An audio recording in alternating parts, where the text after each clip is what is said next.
Assalamualaikum warahmatullahi wabarakatuh. Perkenalkan, nama saya Muhammad Lamanugra dengan NIM 20203137. Di sini saya akan menjelaskan secara singkat tentang sinyal. Terdapat beberapa teknik encoding yang sering digunakan, yaitu NRZ atau Non-Return to Zero, Multi-Level Binary, dan BPACE. Macam-macam skema encoding data digital. A. NRZ atau Non-Return to Zero. Non-Return to Zero level atau NRZ L, dua tegangan yang berbeda untuk bit 0 dan bit 1.0 menunjukkan high level dan satu low adalah low level. Non-Return to Inverted atau NRZI, suatu kode di mana suatu transisi atau low ke high atau high ke low pada awal suatu bit time akan dikenal sebagai binary 1. Untuk bit time tersebut, jika tidak ada transisi, berarti binary 0. Sehingga NRZI merupakan salah satu contoh dari differential encoding.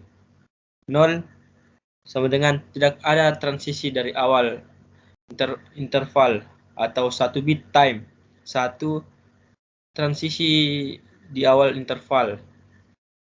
Samping itu, kita mengenal adanya different encoding, yaitu different encoding. Pertama, data dinyatakan dalam transisi atau perubahan pulsa listrik daripada besarnya pulsa listrik. Kedua, karena dinyatakan dalam transisi perubahan pulsa listrik, maka perlu mempertimbangkan pula listrik sebelumnya. Ketiga, lebih mudah untuk mendeteksi perubahan atau transisi tegangan listrik daripada besarnya tegangan listrik.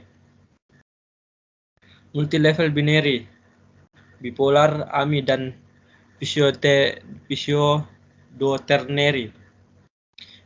Bipolar AMI atau alternate mode inversion dan kini digunakan untuk mengatasi tidak efisiennya NRZ pada bipolar AMI. Sinyal yang digunakan ada 3 level, positif, negatif, dan netral. Tidak adanya sinyal ditandai dengan logik 0, sedangkan logik 1 digunakan secara bergantian antara tegangan negatif dan positif. Kelebihan yang pertama, tidak ada kerugian dalam sinkronisasi untuk deretan 1 yang panjang atau 0 masih bermasalah. Bandwidth rendah. Yang ketiga, tidak ada jaringan untuk komputer di DC. Yang keempat, mudah terdeteksi error. Pseudo-ternary.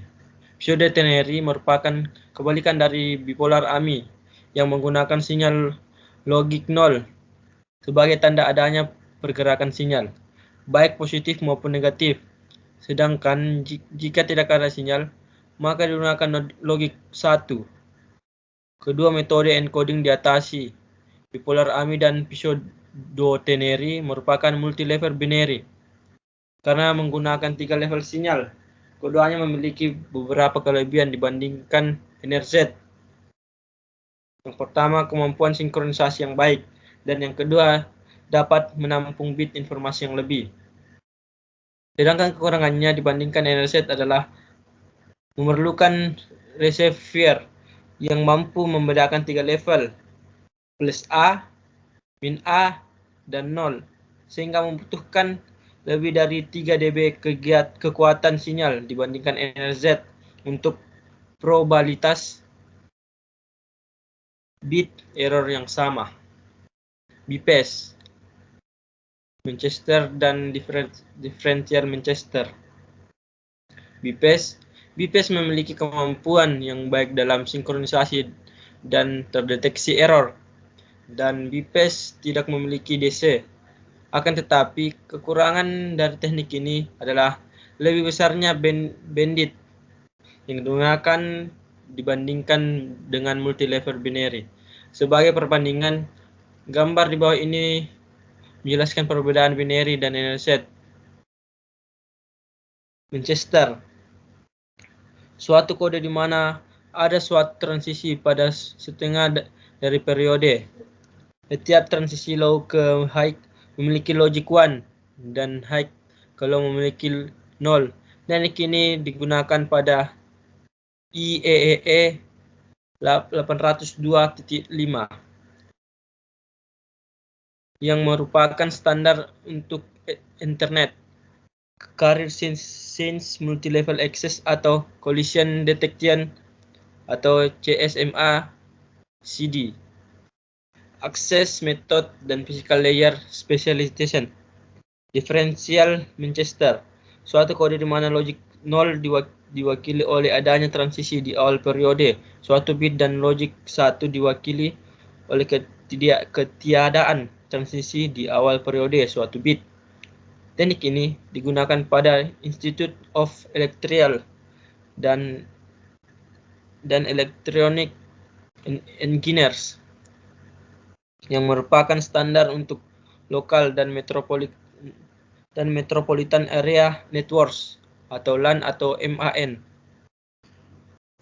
Token Ring Access Method dan Physical Layer Speciations. Teknik Scrambling. Teknik scrambling digunakan pada saat serangkaian level tegangan yang tetap pada line digunakan dengan serangkaian pengisi yang akan melengkapi transisi yang cukup untuk clock receiver mempertahankan sinkronisasi. Kelebihan teknik scrambling: pertama, tidak ada komponen DC. Kedua, tidak ada urutan garis sinyal level 0 yang panjang. Ketiga, tidak ada pengurangan dalam kecepatannya. Keempat, kemampuan pendeteksian kesalahan. Kesimpulan, selain teknik-teknik dasar di atas, ada juga teknik yang hadir karena adanya pengembangan. Di bawah ini ada dua teknik yang sering dipakai terutama di Eropa dan Amerika, yaitu B8ZS dan HDB3. Selain B8ZS, ternyata ada juga teknik serupa yang dinamai B6ZS atau North American T2 dan B3ZS atau North American T3. B6ZS ada pada rate 6.312 bit. Perbedaannya dengan B8ZS hanya ada pada jumlah bit 0 yang berjumlah 6 atau lebih. Ketentuannya hampir sama juga, yaitu dengan pola 0 VB0 VB. Sedangkan B3ZS digunakan pada rate 44.736 Mbps